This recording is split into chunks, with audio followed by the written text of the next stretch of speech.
Mm, mm.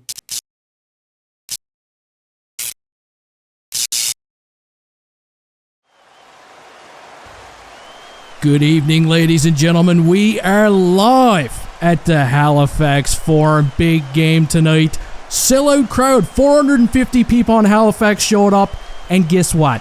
About 75% of them are already good and intoxicated. Take it away, ScotianCanadien. What's going on, Maddie and everyone at home? This place is absolutely bumping on this nice and loud Father's Day evening. Now, first of all, let me say it's an honor to be joining the hockey junkie up in the press box at the Halifax Forum. We got some hard-nosed action coming for you tonight. We got two Maritime teams battling it out. Woo! And we got an injury update here to start. Unfortunately, Brad Marchand could not lace it up for Nova Scotia tonight as he sprained his tongue trying to get the moon mist out of the bottom of a waffle cone down at the waterfront. So filling in tonight will be Liam O'Brien out of Fairview, Nova Scotia.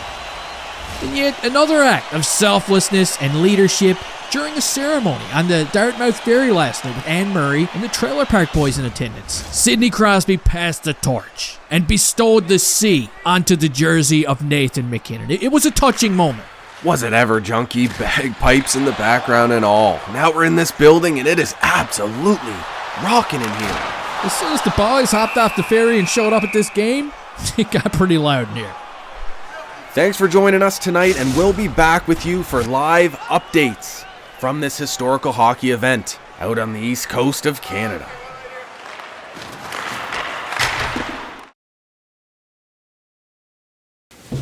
What is going on, guys? It has been way too long, but I'm so excited to welcome everyone back into my home and into the new ScotianCanadien studios for this limited edition Habs Fan Reaction Series. Brought to you by nothing. Woo! Let's go. Now, it has been a tough couple years for this Montreal Canadiens team.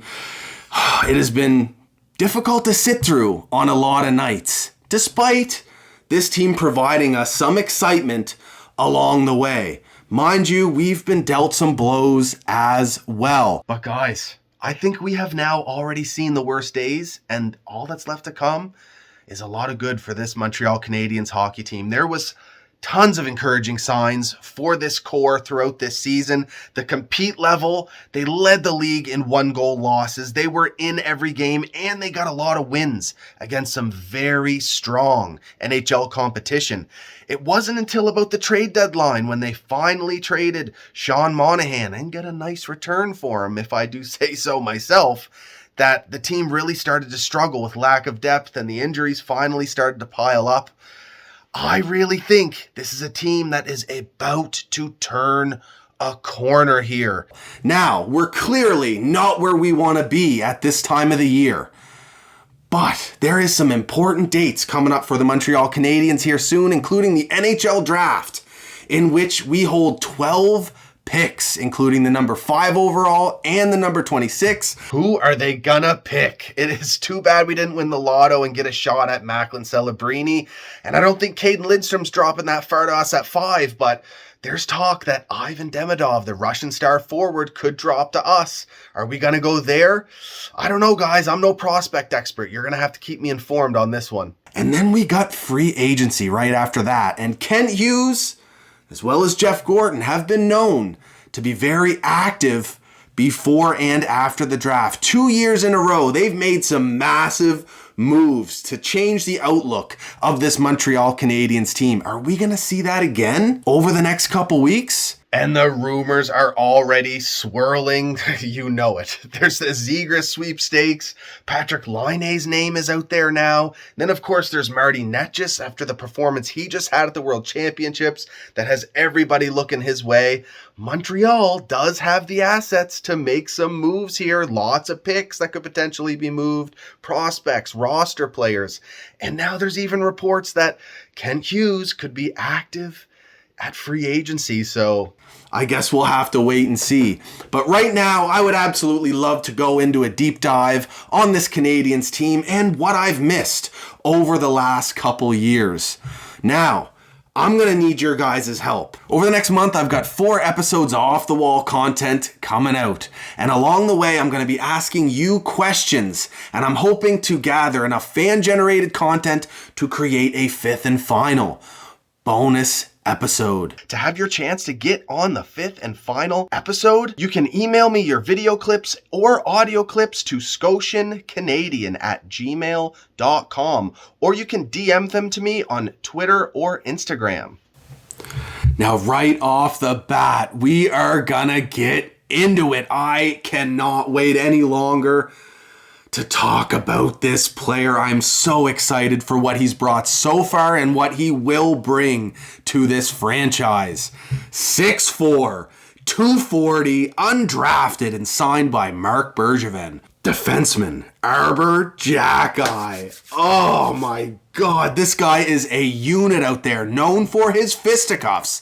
And he is a beast, intimidating the whole league, making a name for himself in his first couple seasons with his toughness. But he can play the game for such a big man. He can skate out there. And this may be a cliche at this point, but Arber reminds me a lot of former Montreal Canadien Sheldon Souray with that nasty shot. He has an unwavering ability to find the shooting lanes and get pucks through, whether it's on net or it's purposefully shot wide just to generate a bit of chaos in front of the net. This is a special player. He is a train, and yet he can boogie. This is an NHL unicorn.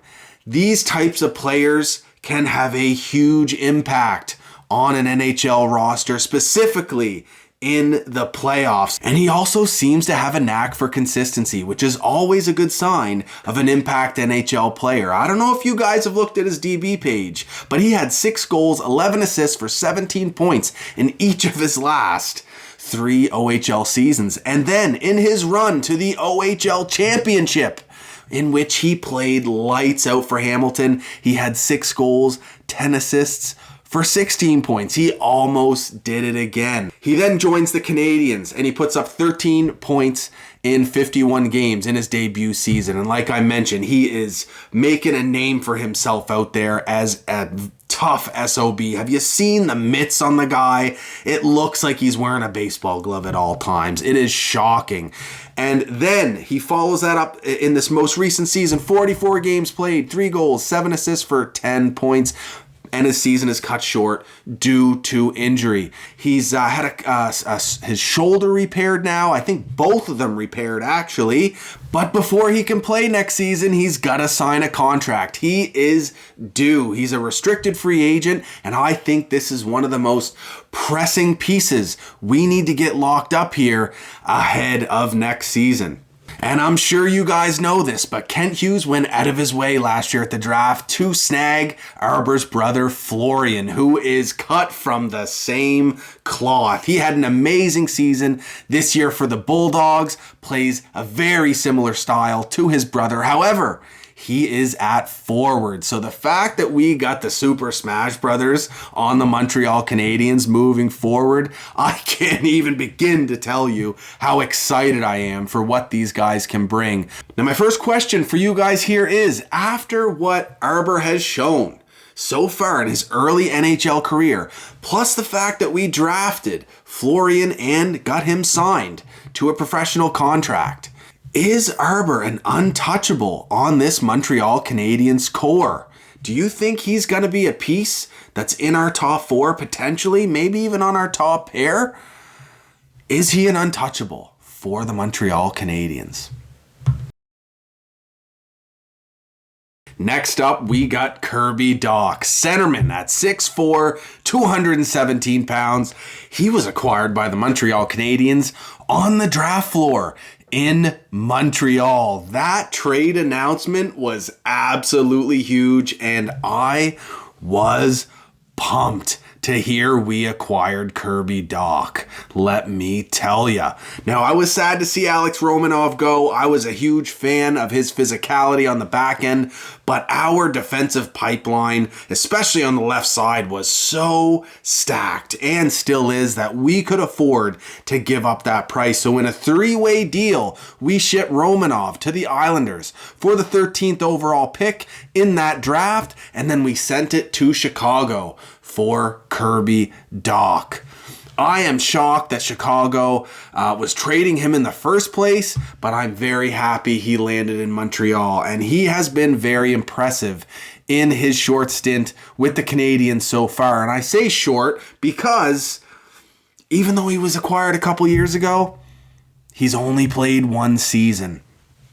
Like I mentioned, it's been a difficult couple years for the Montreal Canadiens. Now, I was very excited for the Habs coming into last season. I was thinking they could overachieve a little bit, maybe push for a playoff spot. But Kirby Dach was a huge, or going to be a huge part of that. And unfortunately, Game 2 of the season, you couldn't have scripted it any worse. Against his former team, the Chicago Blackhawks, he gets rubbed out along the boards by none other than former Habs pick Jarred Tinordi and Dach. We don't need to relive the whole thing, but it was devastating. Tore his ACL and his MCL, out for the season. That was a gut punch to start the season for us Habs fans. He was already starting to show some significant chemistry with Juraj Slafkovsky, and losing Kirby really weakened us down the middle for the rest of the season. And I can only imagine how devastating it was for Kirby to have to sit there and watch the whole season. But to his credit and to the Montreal Canadiens' credit, they kept him involved all throughout the season. Kept him with his teammates. He watched practices. He was always in the room. He went on some road trips. And then towards the end of the season, he was on the ice practicing in a full contact jersey. So that is massive that he got some practices in before the season closed. Now, Kirby as a player, he is a big, strong, physical centerman. He's got speed up through the middle. He is great on the power play, working that half wall, distributing pucks. Fantastic playmaker. This is the type of player, as long as he pans out to what he should be as a former third overall pick, this is the type of player you need somewhere down the middle as a championship quality team. I have high hopes for Kirby, and I can't wait to see what he does healthy going into next season. Now, my question for you here is, can Nick Suzuki and Kirby Dach be that 1-2 punch down the middle on a championship caliber hockey team? I'm talking a team that can win the Stanley Cup. Can Kirby Dach and Nick Suzuki be those two guys? Or does the fact that Kirby missed a lot of development time over the years, don't forget he had that hand injury back in the World Juniors as well that stunted his time with the Chicago Blackhawks a little bit. Does that and the knee repair concern you with him? That is my question to you. And if you're interested, you can grab a ScotianCanadien t-shirt for just $25. $5 of that will go to the Parkinson's Society for Parkinson's disease research. Instructions on how to get our shirt are down in the description. Just make sure to put your email address in the e-transfer description. Now, if you already have a t-shirt like this, don't worry, there's another merch drop coming here soon. Now, a little later on in that evening at the NHL draft in Montreal, Kent Hughes, to many people's surprise, drafted left winger Juraj Slafkovsky. Now, before I get into it, we have to admit it's been a bit of a bumpy road up until this point with Juraj. His first season, 39 games played, just 10 points as a number 1 overall pick, and his season ended with injury. The Canadiens took a lot of flack for having him join the team that early and then having him get injured. Was he playing in a league that he was not ready for yet? Hard to say.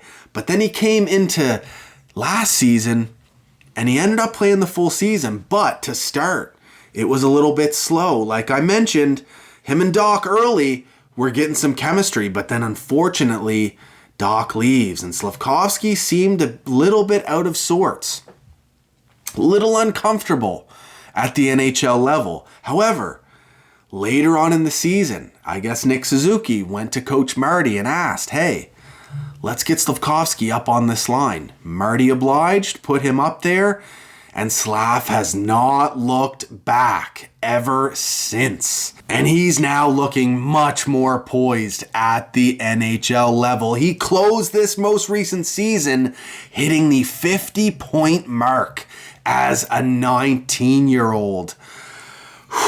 And his competitiveness is next level. Of course, we saw many glimpses of that with the Montreal Canadiens this season, but we definitely saw that in the World Championships with him playing for Slovakia again. He was on fire. Now, his rejuvenation about halfway through the season really started with going back to the basics, the simple things, winning those puck battles along the boards at a better rate, protecting the puck, using his big frame, and then he started really putting it all together and gaining chemistry with Nick Suzuki and Cole Caulfield, and it was a treat to watch. Slav seems to have it all, and he combines all of the skills that he has to really excel as a player.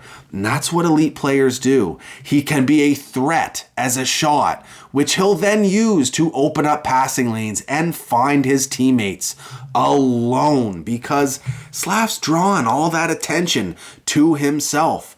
And he does have a next level NHL snapshot release. And he seems to have a knack for putting that puck through goaltenders. He picks his spots, and there's so much heat on those shots, they just bleed right through the goalies. And just like Gallagher in a way, Slav likes to shoot from tough angles. And now, of course, Slav's stick handling. He combines that with his agility, his wide base, and his very long stick. Shout out to Darren Detition. Rest in peace to an absolute legend. Slav combines all that to break past defenders in stride, and it is something else to watch when he does it at 6'3", 230 pounds. And then to go along with the stick handling, he seems to have some pretty slick playmaking ability as well, specifically on the power play, throwing cross-seam passes through traffic on a regular basis right onto the tape of his teammates. He is an impressive player, and now an underrated part of his game as well is his two-way play. He will often break up a play in the neutral zone or in the defensive zone and quickly have that rush going out the other way up the ice. And then he contribute offensively as well to a play that he initiated in the defensive zone or the neutral zone. I think this player is going to be an absolute force, potentially one of the best power forwards in the NHL in his true prime, that 24 to 30 years old. Now, my question to you here is, what is Slav's contract extension going to look like? He's got 1 year left on his entry-level deal, and then he is due. Do we go 8 years? And what will that annual average value be on that type of contract? Well, I think it's about time we throw you back to the Halifax Forum to get an update on the big game between Nova Scotia and Newfoundland. How the fuck am I supposed to work a crane when it's this fucking foggy? We're back here at the Halifax Forum in Nova Scotia for this action-packed hockey game, and check out the highlights here. We got 75-year-old Doug Grant from Corner Brook, Newfoundland, making some beauties out there, stretching out. Incredible. I spoke with Doug Grant before the game, and he says he's in tip-top condition. The best shape of his life, man. But Nova Scotia keeps the pressure on, and it's that patented backhand from Sidney Crosby, fed from his buddy, Cole Harbour, Nova Scotia, Nathan McKinnon. It was bound to happen eventually. These guys are just dominant together, man. And we got an aggressive game going on here tonight. Lots of big hits. Specifically, it seems like Nathan and Adam Party out of Bonavista are going at it. These two don't like each other at all. Lots of bologna sandwiches going on out there. Combo hits. Now check out this rush here. from the Newfoundland Coasters. Right up the middle of the ice through the neutral zone with speed. It's Dawson Mercer. To Alex Newhook. Nasty toe drag to Michael Ryder for the goal. What a goal, Michael Ryder. Look at that silly. He's like he's 18 all over again. Somebody get him up off the ice. And that's all the action from Halifax here in the first period. We'll be back to you soon here. What a goal. What a goal, man. Now, at that very same draft in 2022, we may have snagged another top 10 talent, dare I say top 5 talent, late, very late, in the second round. I'm sure you all know who I'm talking about. Lane Hutson. They call him the next Cale Makar, and the comparisons, have to say it, are undeniable. He shattered a ton of Cale's records in the U.S. development program leading up to his NHL debut, which happened at the end of last season. And my, oh my, was that a good way to get excited to close out what was a tough season for the Montreal Canadiens. But with BU, Lane finished with 77 games played through the regular season and 97 points. And in his NHL debut, he didn't waste any time getting up on the board. He ends up getting an apple on a Brendan Gallagher goal. And I love seeing the leadership from Brendan on that celebration, sending Lane first in line to do the fist bumps to the bench, the rest of the team. They were all so hyped up for him. He is going to be a very special player. This is the type of young talent the Canadiens haven't had on their back end in a long time, and the thought of the plays that he can make with Caulfield, Suzuki, Slafkovsky, Joshua Waugh just gets me so excited. The deception that he displays in his game is elite. He combines all of his skills, his edge work, his agility, puck handling up high on the offensive blue line to absolutely dangle the pants off of players. He's also got a knack for finding the net. He has this ability to string 3, 4, 5, 6 different moves together on just one puck carrying play, whether that's the neutral zone or in the offensive zone, working the puck on the power play. He'll string those moves together, deke after deke, move after move, slick little toe drag, the deception, his edges, and open up some kind of dynamic play to get the job done.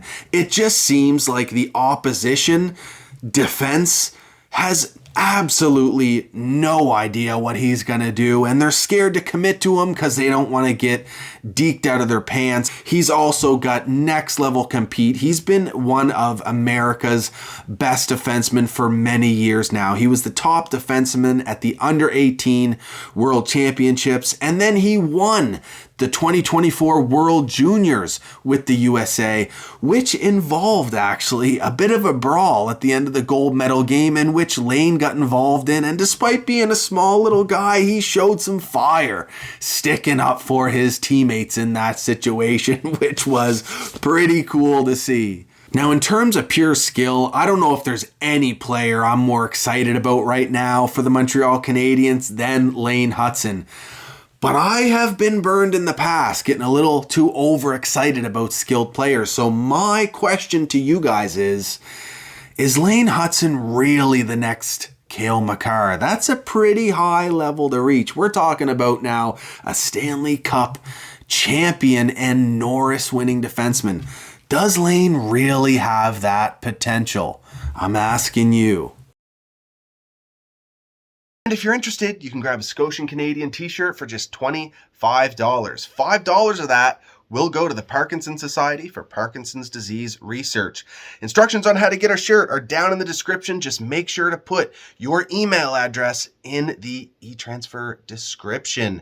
Now, if you already have a t-shirt like this, don't worry, there's another merch drop coming here soon. Next up, we got Mike Matheson, and what a season this man put together last year. 62 points over 82 games, including 51 assists. I was not ready for how good of a puck mover Mike Matheson is. There are times out there when it was a one-man show and he looked like Connor McDavid out there on the back end. That may seem a little crazy to some, but it was something special to watch when he got some speed up the ice and started deaking and dangling around the opposition. What a season from Mike Matheson. Mike has 2 years left at $4.875 million. He's also 30 years old and he's a hometown kid from Pointe Claire, Quebec. So I think this is a perfect veteran to have ahead of Lane Hutson in the depth chart. I feel like having Mike up there to take some of the bigger minutes and work that power play on the first unit will allow Lane to really flourish in a bit of a lesser role to start his NHL career. But overall, I think having the ability to have two strong puck movers on this roster in Mike Matheson and Lane Hutson will be an absolute game changer for this Montreal Canadiens team, specifically on the power play and their ability to generate offense throughout hockey games. However, because of his age and because of the season he just had, there are some fans saying we should capitalize on his value and ship him out for some kind of futures or maybe some younger talent. Now, that's my question to you. He's got 2 years left and he's a bit up there. Do we let this contract ride out and try to win some games with Mike Matheson? Or is he a player we should be looking to trade? Next up, we had the arrival of Kaiden Guhle. Now, Bob Gainey said this about Carey Price in the late 2000s. He called Carey Price a thoroughbred. And if I'm looking at the Canadiens roster right now, this is a player who I would go as far as calling a thoroughbred.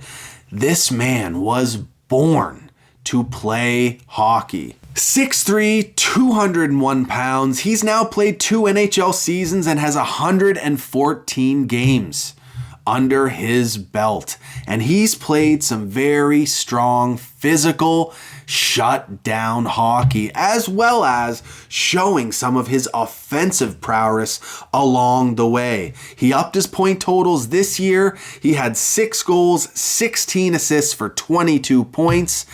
And like I mentioned, he showed off that defensive ability as well. He's such a good skater, and he uses that to his advantage on both sides of the puck. For example, he seems to be the guy that Marty throws out there for the toughest defensive matchups each and every night. He's the guy who gets Connor McDavid, and we've seen him shut down Connor on numerous occasions now. That's a nice little tick on the resume for a very young defenseman. He is still just 22 years old. I love this player. I'm very excited about what he can bring to our core on the back end. And he is a natural leader who seems very focused. There's a great clip of him meeting David Reinbacher at the draft last year. And all I can think of is, these guys could potentially be a Hall of Fame pair for this Habs team down the line. Now, because he has had a strong and steady start to his NHL career thus far, he's now sought after by other general managers, just like Arber Xhekaj. Now, my question to you is, there's been a lot of rumors flying around about what the Ducks want for Trevor Zegras. Kaiden Guhle's name was mentioned. Is Kaiden Guhle the type of player you'd be willing to trade to bring in Trevor Zegras, Cole Caulfield's best buddy? That's a huge decision. Montreal has a history of trading young defensive players for skilled wingers. Do we want to repeat that? I don't know. That's the question I am asking you. And now it's time to go back to the Halifax Forum for your second period highlights. second period. 3 minutes in, Newfoundland's got a face-off deep in Nova Scotia's zone, and look at the boys out here. They're trying to go up by one, and Michael Ryder gets the job done. To tie it up for the Newfoundland Coasters. My favorite player as a young boy, actually. It's good to see him up on the board, despite myself being a blue noser. That was a beauty. Michael Ryder from Bonavista, and we've seen him do this a lot of times before. What a shot. What a release he's got. Now check out this broken play here from McKinnon and Crosby. McKinnon takes some contact in the slot there, but Crosby buries the trash to tie it back up. Adam Pardy going for the kill. Goes for the hit on McKinnon, and it backfires. Liam O'Brien then gets shut down by Doug Grant, and we see Newfoundland come up the ice the other way. On the rush. Going for it. Oh, the shot pass. Shot pass from Adam Pardy, and look at that. Alex Newhook buries it. What a beauty. Another player that used to play with Montreal, along with Michael Ryder, and now they're just playing for Newfoundland. You probably make more money back there anyway, eh? Oh, the taxes out here, I don't know about that, but... Nasty finish by Alex Newhook here, but dying seconds of the second period. We got Dawson Mercer up the ice, but Crosby with the patented back check, and now he's up the wing to McKinnon, and we get a tie game, folks. God, that one stings. We were just about to go into the third period with a massive lead over Nova Scotia, but these Scotians, man, they just won't go away. Now, after a very difficult 2022-23 season, the Canadiens end up with the number 5 pick in the 2023 draft, and they choose defenseman David Reinbacher. That's it. Yeah, Reinbacher. What a moment that was, by the way, with Carey Price. Oh my God, I couldn't even imagine. I have a feeling he probably just felt the pressure, didn't want to say the guy's name wrong, and kind of froze up. That was a rough one, but I'm sure they swept that under the fridge pretty quick and became friendly teammates. But this was a very controversial pick, we might say. There were some people that did not agree with it. However, since I think David may have changed the opinions of at least some Montreal Canadiens fans. He had a pretty rough season with Cloton over in Europe, but apparently they're not the greatest team, and David was kind of just in a rough spot most nights, trying to get the puck out of his zone, and really didn't have many strong players to play with as well. And that's tough for a very young hockey player, especially on defense. But he eventually makes his way to North America and makes his pro debut on this side of the world for the Laval Rocket. In his very first game, pulls off a nasty, absolutely disgusting toe drag move to set up a goal. And then he followed that up by closing his season with 5 points in 11 games for the Laval Rocket. David Reinbacher seems to be more of a reserved puck-moving defenseman. Don't get me wrong, he can come with some just disgusting skill when he needs to. He seems to have a knack for timing. Outside of that, though, his bread and butter seems to be those zone exits. He picks the puck up, and he's got a very good first pass in stride. And it goes without saying that a right-handed defenseman is one of the key pieces of any championship quality hockey team. So there is the talk that maybe the Canadiens drafted for need at the 2023 draft with this number 5 overall pick. So my question to you is, do you agree with this pick? Should they have drafted Matvei Michkov out of Russia and waited those 4 years for him to eventually come to the NHL? Or should they have drafted Ryan Leonard? That's my question to you. Do you agree with Kent Hughes' pick of right-handed defenseman David Reinbacher? And if you're interested, you can grab a ScotianCanadien t-shirt for just $25. $5 of that will go to the Parkinson Society for Parkinson's Disease Research. Instructions on how to get our shirt are down in the description. Just make sure to put your email address in the e-transfer description. Now, if you already have a t-shirt like this, don't worry, there's another merch drop coming here soon. Then just a couple weeks after the 2023 draft, Kent Hughes makes a splash and he trades out some futures, a first and second round pick for centerman, straight out of St. John's, Newfoundland, Alex Newhook. A former first-round pick at number 16 overall, Alex joined the Montreal Canadiens after formerly playing for the Colorado Avalanche. He makes his debut and he's trying to get comfortable, but unfortunately, early last season, he ends up leaving with a high ankle sprain. Another devastating injury last year that it was just hard to get through. It just seemed like they kept piling on each other, and that wasn't even the last one. But he left with a high ankle sprain, but luckily, later on in the season, he returned, and he returned with some fire. Alex has a ton of speed, and despite his size, he plays with grit. He is a hound for the puck, and he's a great finishing option with his absolute bomb of a slap shot. And him and Goalie were gaining quite a bit of chemistry towards the end of the season.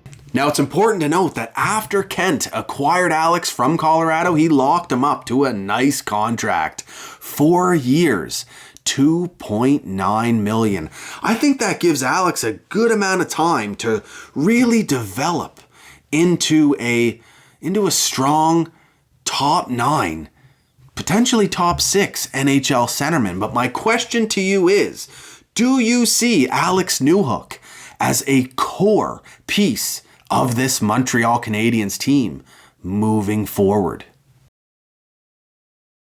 Now, over the last couple seasons, the Canadiens have had quite a few NHL defensemen join the show and start making a name for themselves. It's a pretty good problem to have. Now, of course, there's Jordan Harris. He's been here for quite a few years now, and despite still being a pretty young guy at almost 24 years old, he has a significant amount of NHL experience under his belt already. And then, of course, you have Jordan's buddy from Northeastern University, Jaden Struble, who made his NHL debut this year, and he looked very poised right out of the gate. And then, of course, there's Halifax's own Justin Barron on right defense. He's a big boy, but he can move the puck. And he spent time between Laval and Montreal this year. Some stints of play where he looked absolutely lights out.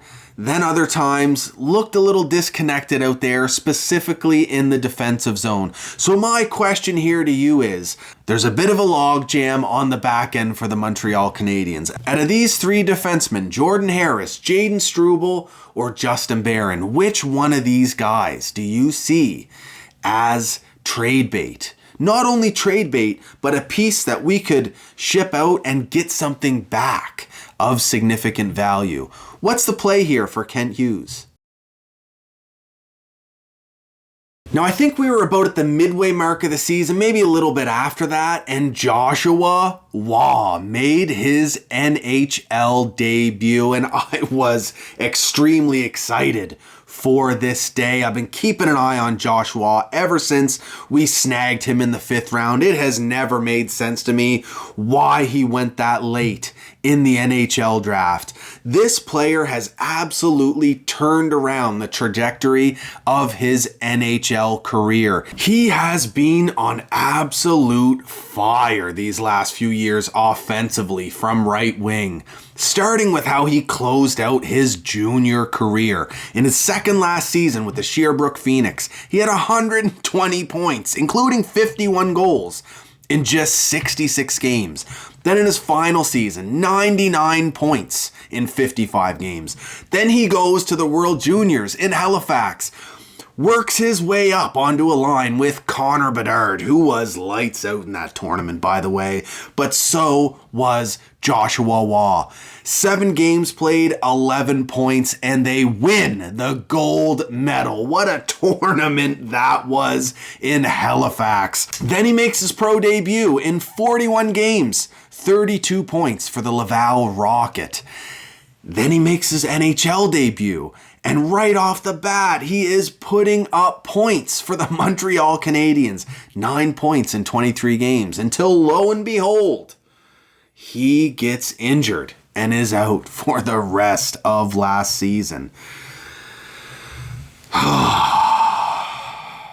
Unbelievable. But he will be ready for next season, and I can't wait to see how he builds on what he's done so far. Because once he joined the Canadiens roster, he basically made it impossible for Canadiens management and coaching to send him back down. He was playing that well. Josh is a very intriguing player to watch. He has an extremely high hockey IQ on both sides of the puck, offensively and defensively. He knows what's going on at all areas of the ice at all times. He has elite level anticipation, and he uses that to his advantage.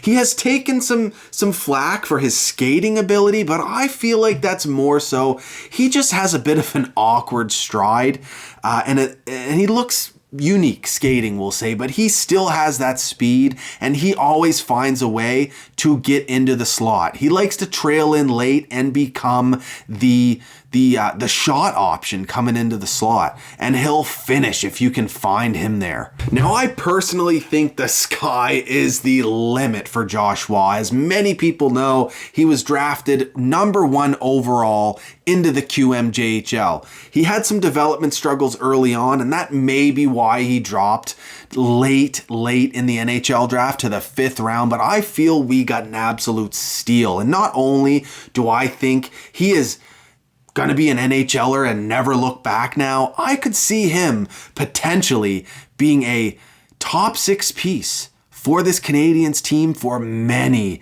years to come. Now, my question to you is, am I overrating Joshua Waugh? What do you think his ceiling actually is? Now, in the final game of the year last year, we had another NHL debut. This time it was right-handed defenseman Logan Mailloux, and he also gets a point in his very first NHL game, and none other than Brendan Gallagher is in on that one as well. Now, Logan is a player who has faced a bit of adversity to start his NHL career, and we don't need to get into all of that. I feel like he's done absolutely everything in his power to put that in his past, as well as the Canadiens doing everything in their power to help put this young man on the right path in life. And what I will say is, if he can face this type of pressure at this young of an age, I think he's going to be able to face anything in this Montreal Canadiens market. This is a special hockey player too. At 6'3", 220 pounds, this is yet another big boy on this Canadiens roster, and specifically on the back end for this team. And for such a big player, he can move out there. He's got a knack for making some pretty slick breakouts up the ice, and he'll use time to his advantage. He seems to like to slow down the play to his advantage when he needs to, and then speed it right back up, catching those opposing defenders off guard. Not only that, once the play is in the O-zone, he is a fantastic finishing option from the blue line. He can wire him with a wrister, a snapshot, or a slap shot. He's got an absolute laser. And he can score in more ways than just that. This is a defenseman who pulled off the Michigan in junior. He's clearly got some tools in his tool belt.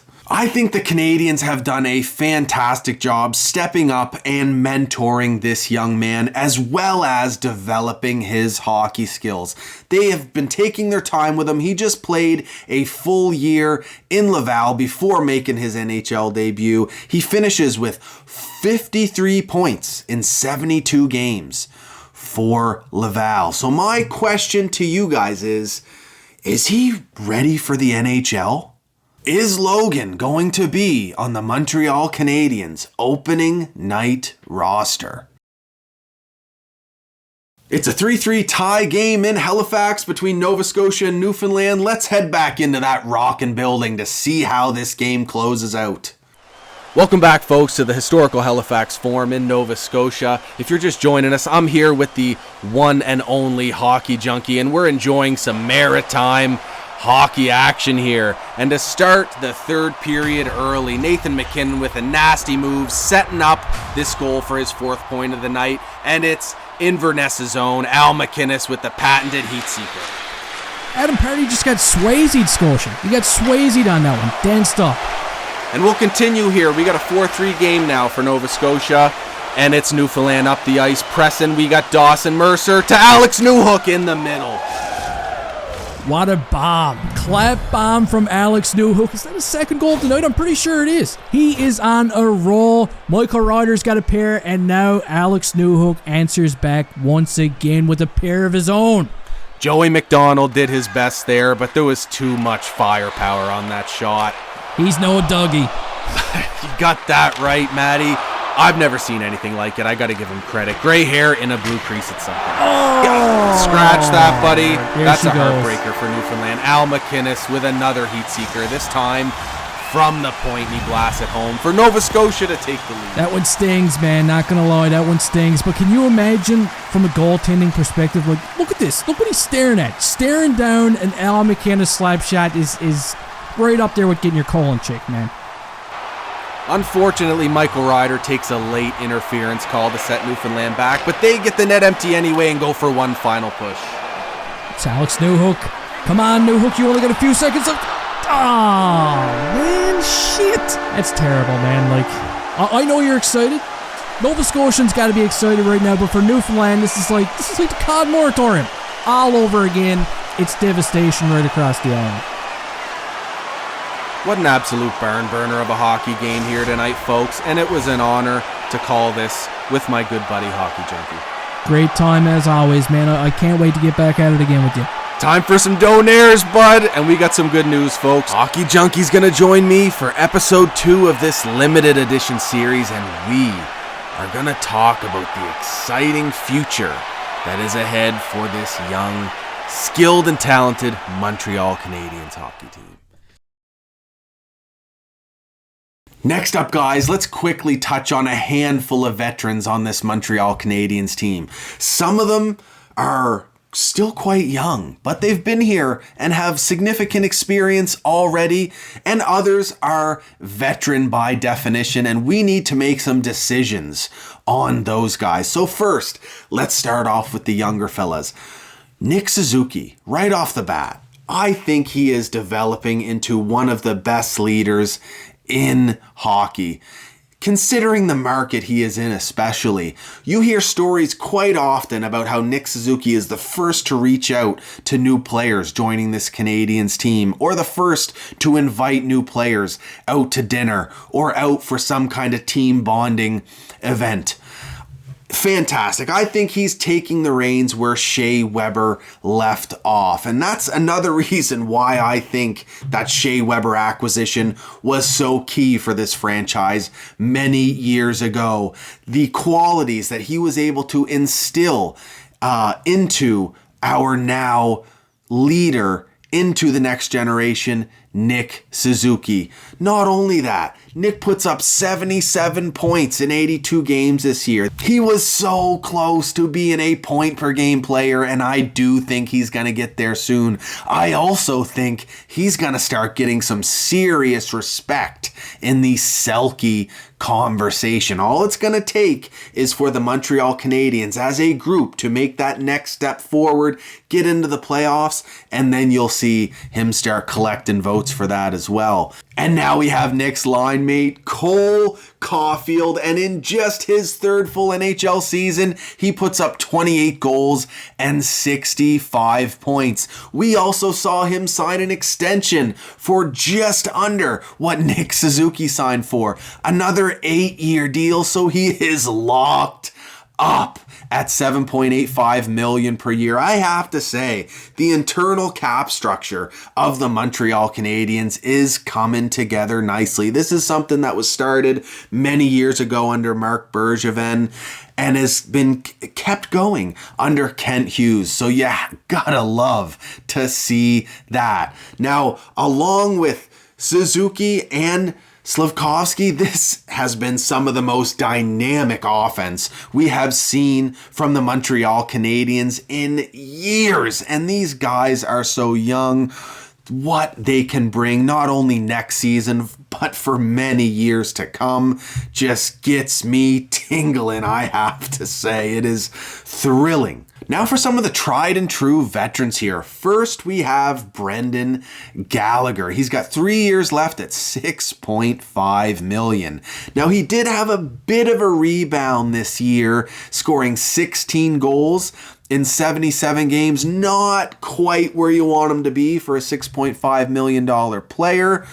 But we'll have to wait and see if he can build on that this next year. But I'm just happy to know that he played the most games he has in quite a few years. So that's a good starting point for him. And then we also have Josh Anderson. He's got 3 years left at $5.5 million, and he mightily struggled last season. It was pretty hard to watch on a lot of nights, to be quite honest. And he was very self-critical of himself to close out the season as well. So you know he's fired up and hoping to rebound next year. And I feel like the Canadiens need him to rebound because I don't think we're getting away from that Brendan Gallagher contract anytime soon. And you know what? I'm actually comfortable with the Brendan Gallagher contract for the leadership that he brings this roster. He's the only player left on this team that was in the locker room when Jean Beliveau was still around, roaming the hallways, you know? So he can speak to what it's like to truly be a Montreal Canadien. Now, I think the Canadiens are probably hoping that Josh Anderson rebounds so that they can either maybe go on a playoff push with him. We all know the quality of hockey we get from Josh in the playoffs. Or maybe they need him to rebound because he's the guy that they need to try and ship out here in the next season or two. Now, along with Josh Anderson, there is Yoel Armia, who spent the beginning of this season in Laval. He took it in stride, put in his time, and then earned his way back to the NHL roster. And by the end of the season, he was one of Montreal's best forwards. He's got 1 year left on his contract, and he could potentially be trade bait as well, regardless of how this season goes. Then, of course, there's David Savard. He plays big minutes on that Canadiens back end. However, there are some young defensemen knocking on the door. So I'm very curious what the Montreal Canadiens are going to do with David Savard's final year of his contract at $3.5 million. Will they just let him ride it out, or will he become trade bait at this deadline? And should we be looking to ship him out or keep him around depending on where we're at in the standings at that time? And last but not least, of course, there is Christian Dvorak. And to me, this is one of the more obvious ones. I could see the Canadiens trying to move him out potentially before the season starts, but definitely at some point through the season or at the trade deadline. There are just too many players knocking at the door at forward, specifically down the middle for the Canadiens. And depending on what they do in free agency, I definitely see Dvorak as a expendable player for this team. So that is my question to you guys. Which of these veterans, outside of the young core pieces in Suzuki and Caulfield, of course, which one of these veterans should we be looking at moving out as soon as possible? Are we looking at getting rid of Savard ASAP, or Gallagher, or Anderson, or Mike Matheson, or Jordan Harris? Which one, or two, or three of these veterans should the Montreal Canadiens ship out ASAP, or which ones should they let ride out their contract? And if you're interested, you can grab a ScotianCanadien t-shirt for just $25. $5 of that will go to the Parkinson Society for Parkinson's disease research. Instructions on how to get our shirt are down in the description. Just make sure to put your email address in the e-transfer description. Now, if you already have a t-shirt like this, don't worry, there's another merch drop coming here soon. Now let's take a quick look here at the goaltending for the Habs. It's a work in progress, but we've got some depth at this position. Sam Montembeault and Kaiden Primo both had pretty damn good years last year and kept the Canadiens in many games. Monty, his second season with 40 or more starts, he puts up a 3.14 goals against average and a .903 save percentage. And his partner in crime in the crease, Kaiden Primo, 23 games played, a 2.99 goals against average and a .910 save percentage. Kaiden's save percentage falls in line with what he's been putting up in the AHL consistently the last few years, around that .910 mark. So the fact that he did that in his first NHL season, where he played, at least got a significant amount of starts, I think is a very good sign. And I suspect there is going to be some heavy competition for the crease next year, and that is a great thing. Behind them in the depth chart, we've got Jacob Fowler at a Hockey East Boston College. In the regular season, a 2.14 and a .926 save percentage. Those are elite numbers. But then in the USHL Championship, he puts up a 1.36 goals against average and a .952 save percentage. This is a calm, cool, and collected goaltending prospect we have here in Jacob Fowler, and I'm very excited to see what he can do at the pro level and see if it translates. But the thing with goaltenders is it can take them a significant amount of time to develop. And Jacob Fowler is a round 3 pick. So just like Kaiden Primo, I suspect he has quite a few years of pro hockey ahead of him first before he is truly ready to be an NHL starter. But Sam Montembeault and Kaiden Primo, on the other hand, these two guys should be ready to seriously take the reins in the NHL as starters, if that's truly what they are capable of at this point. Monty, of course, is a bit ahead in his development. He's in his late 20s now and has the edge as the starter, but Kaiden sneaking up right behind him with those impressive numbers in his rookie debut. So my question to you guys is, who is the future #1 goalie of this Montreal Canadiens team? Are they already in the system? Or do we need to make this a focus moving forward and potentially bring in a free agent goalie or acquire one via trade? Now for our last topic here, let's talk about management and coaching. Kent Hughes and Jeff Gorton are running the show up in management, and of course we have the Hall of Famer Marty St. Louis behind the bench, which to me is still surreal. I'm watching games and pinching myself seeing him back there on the bench for the Habs.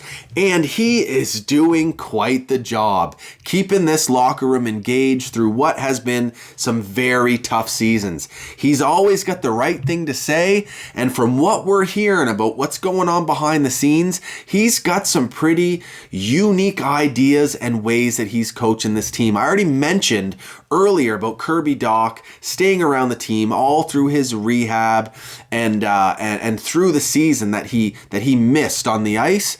But Marty's bringing him in to do video coaching sessions and pre-scout sessions with the coaching staff. Apparently this is unheard of. Not only that, he's taking advice from his players in terms of line changes. Suzuki requested they get Slav up on that first line. Marty obliged, and the guys took off. So I have to say, I'm loving what Marty's doing. I think it'd be hard-pressed to find any Habs fan who is not absolutely pleased with the job that Martin St. Louis is doing. Now, I'm very curious to see how he does as a coach behind the bench of a team that is trying to win and trying to and can't afford those losses in the record, but we'll have to wait and see how that goes. But so far, so good, I think, with Marty St. Louis. And of course, with him behind the bench, and then you got Lecavalier in the system as well, could we potentially see these two guys lure Steven Stamkos to the Montreal Canadiens this summer? Could you imagine? My God. And that's a piece we really need down the middle too, but we'll have to wait and see. As for Kent Hughes and Jeff Gorton, I have to say, I'm starting to get a little comfy and at ease with these guys running the show. They've made some pretty sly moves the last couple years building up this roster.